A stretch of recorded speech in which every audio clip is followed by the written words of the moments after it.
Ibinigay niya ang diary na yan sa kanyang babaeng anak na si Carmen, ang aking ina.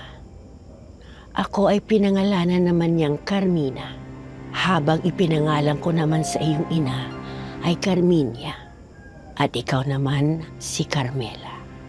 Pero ni isa sa amin, wala pang ipinanganak sa araw na sumasapit lamang sa loob ng 4 na taon.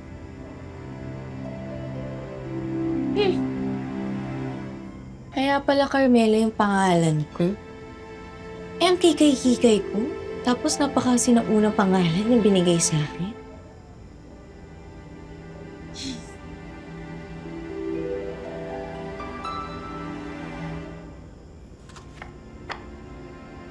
Ang pag-iibigan natin ay muling maisusulat sa araw ng ika-4 na pagkakataon.